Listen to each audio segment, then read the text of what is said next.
Untuk membuat tabel ada beberapa cara.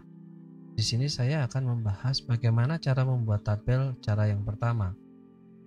Cara yang pertama untuk membuat tabel adalah kita bisa langsung melihat data tabel yang sudah tampil secara otomatis setelah kita membuat database.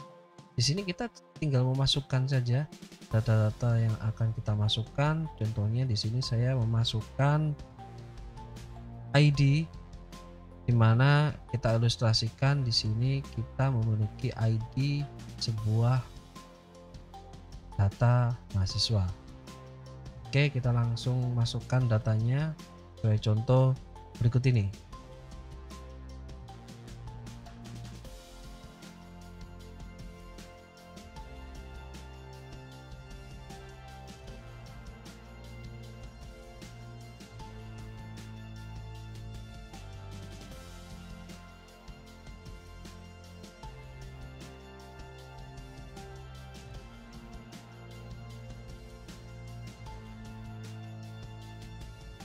Oke, dengan seperti ini kita bisa membuat tabel yang kita inginkan.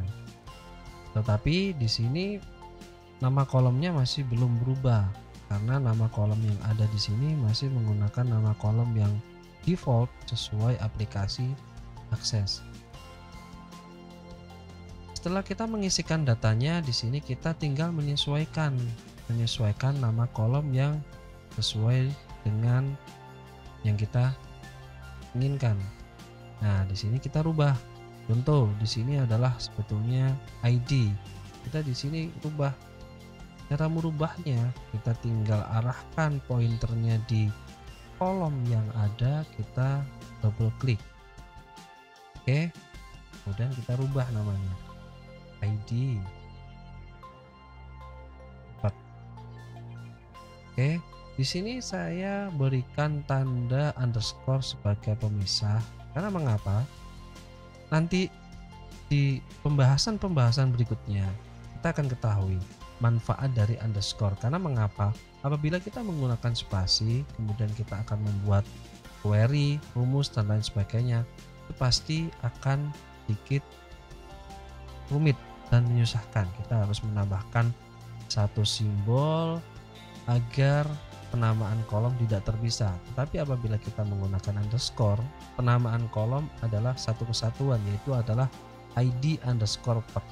Tetapi kalau kita menggunakan spasi, maka penamaannya tidak bisa menjadi satu kalau kita akan menggunakannya pada satu rumus.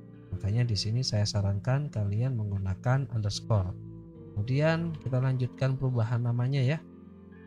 Yang kedua adalah nama. Di sini golongan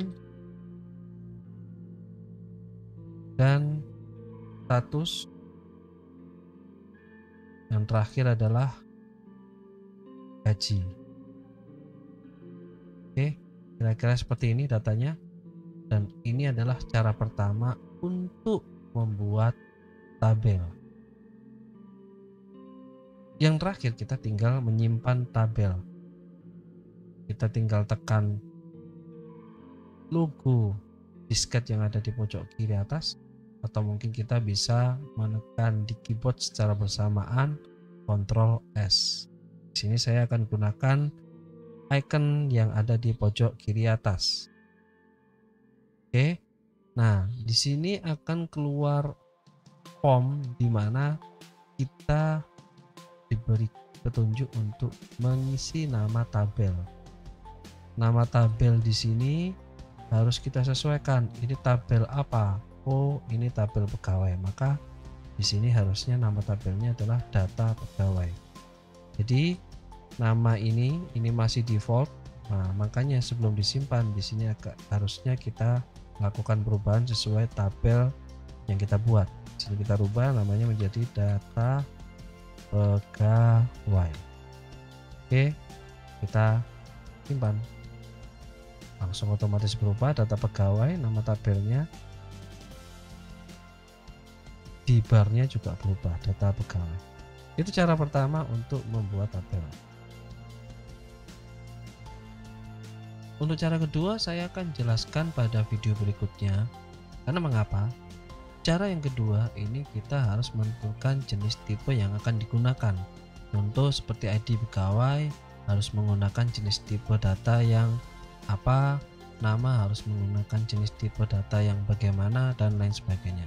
Oke, pantau terus video berikutnya bagaimana cara membuat tabel cara yang kedua.